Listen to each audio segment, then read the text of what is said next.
এজন্য সেই সত্যজিৎ রায়ের সোনার কেল্লা, সেই ছোট্ট মুকুল, সেই তার জাতিস্বর হয়ে পূর্বজন্মের স্মৃতি ফিরে ফিরে আসা। ভারতীয় ক্রিকেটে ঠিক এই ঘটনাটাই কি ঘটল না? 8ই মার্চ 2026 কি ফিরে এলো না 29 জুন 2024? আহমেদাবাদে কি প্রত্যাবর্তন ঘটল না বার্বাডোজের? সোনার কেল্লা নয়, বরং রূপালী একটি ট্রফি নিয়েই ভারত যেন ওই স্মৃতির সাগরে ডুব দিল। ওই একই দৃশ্যের পুনর্মঞ্চায়ন হলো। ওই একই রকম ভাবে টুকরো টুকরো ছবিগুলো আমরা দেখতে পেলাম টি-20 বিশ্বকাপ জয়ের পর।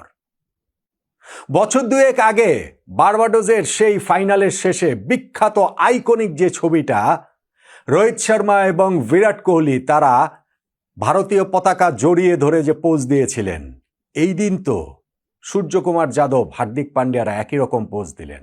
হার্দিক পান্ডিয়ার সেই আইকনিক সেলিব্রেশন, পিচের মাঝখানে ট্রফি রেখে তার ওই উদযাপন, সেইটা তো তিনি আবারও করে দেখালেন। সেদিনও ম্যাজিশিয়ান জাসপ্রীত বুমরা তার স্পোর্টস ব্রডকাস্টার স্ত্রী সঞ্জনা গানসেনকে নিয়ে যেভাবে উল্লাস করেছিলেন, এই দিনও তো সেটাই দেখা গেল। ঘরের মাটিতে ভারতের খেলা বলে পরিবার পরিজনের সবাই তো উপস্থিত ছিলেন এবং সবার সঙ্গে ভারতীয় ক্রিকেটাররা ওই উল্লাসটা বহুগুণে বাড়িয়ে দিয়ে করেছেন।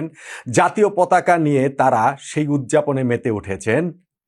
মাঠের আহমেদাবাদের এই স্টেডিয়ামের 1,30,000 দর্শক তো রয়েছেনই, সঙ্গে 140 কোটি ভারতীয় ক্রিকেট দর্শক এই মুহূর্তটা উপভোগ করেছে পুরোপুরি। আর তাতে করে এই জাতিস্বরের মতো 2 বছর আগের ঘটনাটা ফিরে এসে একটা প্রায়শ্চিত্ত কি ভারতীয় ক্রিকেট করলো না?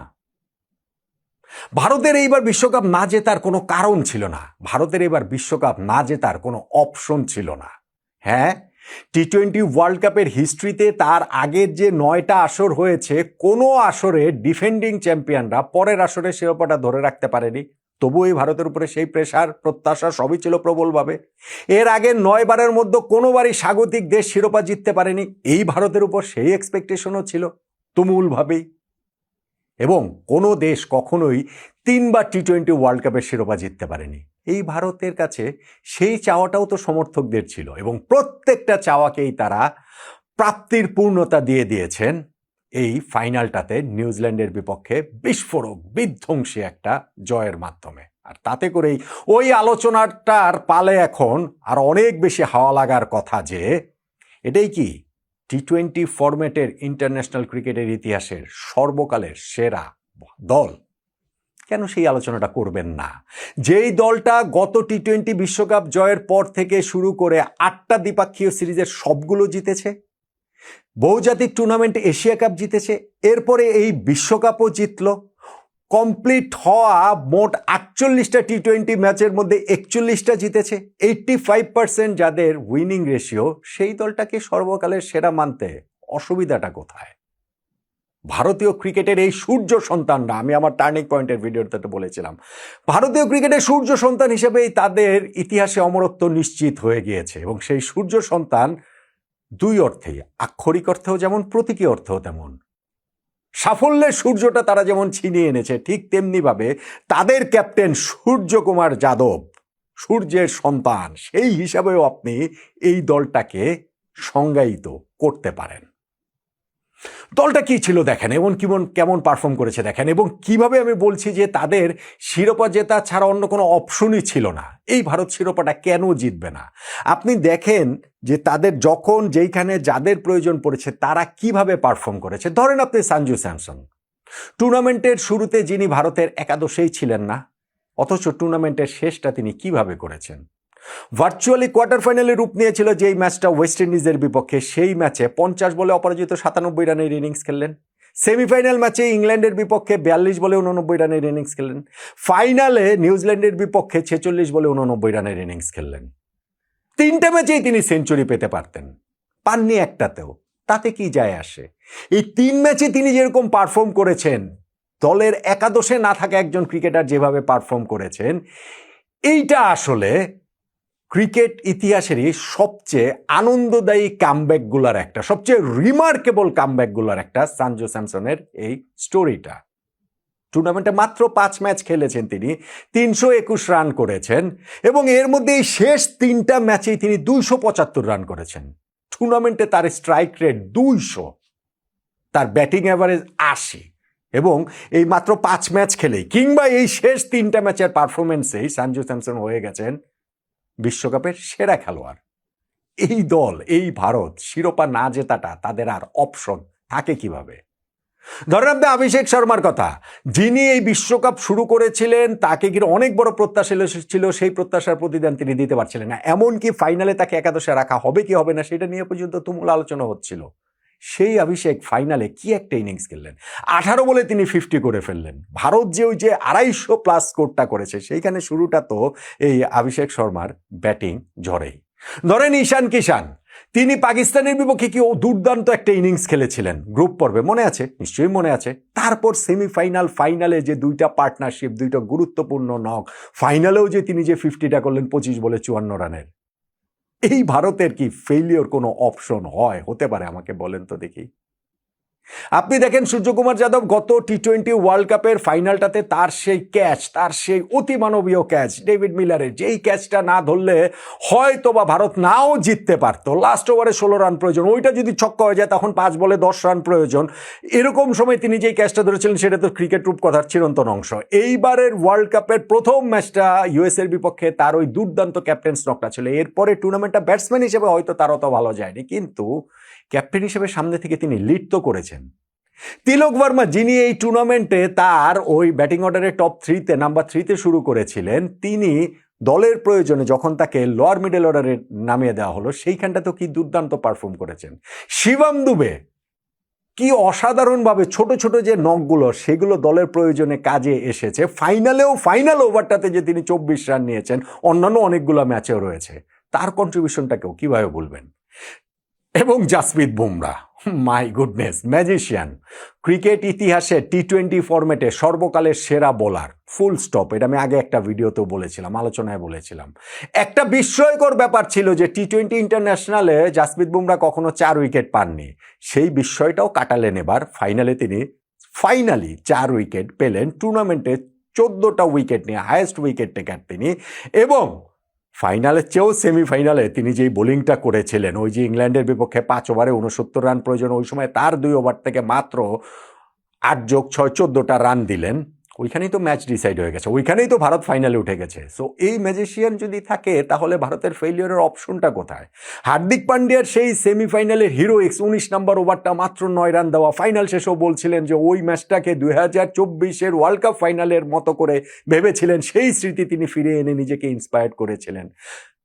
এই দল কিভাবে ফেল করে? বরুণ চক্রবর্তী, টুর্নামেন্টে হাইয়েস্ট উইকেট টেকার তিনিও, হ্যাঁ অত ভালো টুর্নামেন্ট তার কাটেনি, ফাইনালটাও তিনি যে খেলবেনই এমন কোনো নিশ্চয়তার জায়গা ছিল না, কিন্তু খেলেছেন এবং সবচেয়ে গুরুত্বপূর্ণ উইকেটটা তো তিনি নিয়েছেন। নিউজিল্যান্ডের টিম সেইফার, যিনি 26 বলে 52 করে ফেলেছিলেন, তার উইকেটটা তো বরুণ চক্রবর্তী তুলে নিয়েছেন। অক্ষর প্যাটেল, আনসাং হিরো ভারতের এই টিমটার। 2024 সালের ফাইনালটাতেও তাকে ব্যাটিং অর্ডারে প্রমোট করা হয়েছিল, সেইখানটাতে তিনি 47 রানের একটা কি দুর্দান্ত নক খেলেছিলেন। এইবারের টুর্নামেন্টে আপনি সেমিফাইনালের কথা যদি মনে করেন, অক্ষর প্যাটেলের সেই 2টা ক্যাচ, কি অসাধারণ 2টা ক্যাচ তিনি নিয়েছিলেন। ফিল্ডিংয়েও তো ওই দিন ভারত ম্যাচ জিতেছিল। কিংবা ধরেন ফাইনালে এসেও যে তিনি 3-3টা উইকেট তুলে নিলেন, পাওয়ার প্লেতে তিনি 2টা উইকেট তুলে নিলেন, ফার্স্ট ব্রেক থ্রুটা দিলেন ফিনালের উইকেট তুলে নিয়ে। এই কন্ট্রিবিউশনগুলোকে আসলে কিভাবে ভুলবেন? ঈশান কিষানের একটা কথা বলতে ভুলে গেছিলাম, ফাইনাল তিনি উইকেট কিপার ভাই, কিন্তু ফাইনালে আউটফিল্ডে যেভাবে তিনি ক্যাচগুলো ধরেছেন, সেইটা তো আসলে টপ লেভেলের যে আউটফিল্ড ফিল্ডার রয়েছেন তাদেরও চোখ কপালে তুলে দিতে বাধ্য। সো ভারতের পুরো টিমটা যখন এরকম পারফর্ম করেছে, এই পারফর্ম করেছেন বলেই তো সূর্যকুমার যাদবের এই দলটা বিশ্বকাপটা জিতে নিয়েছে। গতবার যেই বিশ্বকাপ রোহিত শর্মা জিতেছিল, 2007 সালে যে বিশ্বকাপ মহেন্দ্র সিং ধোনি জিতেছিলেন, তাদের পাশাপাশি সূর্যকুমার যাদব নিজের নামটা লিখিয়ে ফেললেন। এবং যেই পারফরমেন্স তাদের এই ওয়ার্ল্ড কাপে, যেইভাবে তাদের কামব্যাকটা, সুপার 8 পর্ব থেকে সাউথ আফ্রিকার কাছে হারার পর থেকে প্রতিটা ম্যাচই ভারতের জন্য এক অর্থে ফাইনাল ম্যাচই ছিল। কেননা সাউথ আফ্রিকার কাছে হারার পর জিম্বাবুয়ের বিপক্ষে তারা স্লিপ করাটা এফোর্ড করতে পারে না, তারা ওইটা করেনি। ওয়েস্ট ইন্ডিজের বিপক্ষে ম্যাচটা তো কোয়ার্টার ফাইনালে হয়ে গিয়েছিল, হারলেই বিদায়, হারেনি। সেমিফাইনাল তো সেমিফাইনাল, ইংল্যান্ডের বিপক্ষে কি রুদ্ধশ্বাস জয় তাদের তুলে নিয়েছে, আর ফাইনালে তো নিউজিল্যান্ডকে একেবারে উড়িয়ে দিয়েছে, গুড়িয়ে দিয়েছে। ফলে এই দলটার একটা বিশ্বকাপ থেকে বিশ্বকাপ পর্যন্ত যদি ধরেন, আপনি যদি হিসাব করে থাকেন যে হচ্ছে গিয়ে এই সময়টাই একটা চক্র, একটা নতুন সাইকেল, সেই সাইকেলটাতে এই দলটা যেই পারফর্ম করেছে গত 2 বছরে, সূর্যকুমার যাদবের এই সূর্য সন্তানরা, তাতে ক্রিকেট ইতিহাসে সর্বকালের সেরা টি-20 দল ইন্টারন্যাশনাল ক্রিকেটে এই ভারতীয় দলটাকে আমার আসলে বলতে কোনো দ্বিধা নেই। এবং সব মিলিয়ে টুর্নামেন্টে সাউথ আফ্রিকার কাছেও হিকাপ সত্ত্বেও আমার পুরোটা সময় জুড়ে মনে হয়েছে এই ভারতীয় দলটা ফেইলিওরটা এফোর্ড করতে পারে না, এবং তারা সেটা করেনি। তারা জিতে নিয়েছে, দাপটের সঙ্গে জিতে নিয়েছে, রাজসিক পারফরমেন্সেই তারা জিতে নিয়েছে, এবং জিতেই তারা 2024 সালের সেই জাতিস্বর হয়ে সব কিছু স্মৃতিগুলো ফিরে নিয়েছেন। আর আমি প্রায়শ্চিত্তের কথা বলছিলাম না, প্রায়শ্চিত্তটা 2023 ওয়ানডে ওয়ার্ল্ড কাপ ফাইনালের। এরপরে আহমেদাবাদে আবারও খেলা হলো। সেই ওয়ার্ল্ড কাপ ফাইনাল শেষে ভারতের যে কি স্তব্ধ অবস্থা ছিল, সেই যে বিরাট কোহলি, রোহিত শর্মাদের সেই পাথুরে মুখ, সচিন টেন্ডুলকার সহ সকল কিংবদন্তিরা যেইভাবে হতভম্ব হয়ে গিয়েছিলেন, ঘরের মাটিতে আহমেদাবাদের এই স্টেডিয়ামে সেই প্রায়শ্চিত্ত করাটা তাদের ভীষণ প্রয়োজন ছিল। সেই প্রায়শ্চিত্তটাও তো এই সূর্যকুমার যাদবের ভারতীয় ক্রিকেটের সূর্য সন্তানরা ঠিকই করে দেখালো। ভারতের এই দলটা তাই আমার কাছে পুরোটা সময় জুড়ে যেমন মনে হয়েছে ফেইলিওরটা তারা এফোর্ড করতে পারেনি, ফাইনালে গিয়ে তারা ফেইলিওর হয়নি। এবং ফাইনালের আগেও আমি বলেছিলাম যদি তারা শিরোপা জিতে তাহলে ক্রিকেট ইতিহাসে টি-20 ফরম্যাটে সর্বকালের সেরা ইন্টারন্যাশনাল দল হিসাবে ভারতের এই সাইকেলের দলটা 2024 ওয়ার্ল্ড কাপের পর থেকে 2026 ওয়ার্ল্ড কাপ পর্যন্ত এই সময়ের দলটাকে আসলে স্বীকৃতি আলোচনার মধ্যে তাদের আনতে হবে। এখন সেই আলোচনায় অবশ্যই তাদেরকে সবাই আনবেন। আমার কাছে ভাই এই আলোচনারও গন্তব্য একটাই, টি-20 ফরম্যাটের ইতিহাসে সর্বকালের সেরা দল সূর্যকুমার যাদবের এই সূর্য সন্তানরা, এই ভারতীয় ক্রিকেট টিমই, যারা ফেইলিওরটা কোনোভাবেই এফোর্ড করতে পারতো না। আপনি কি আমার সঙ্গে একমত হচ্ছেন বলুন তো?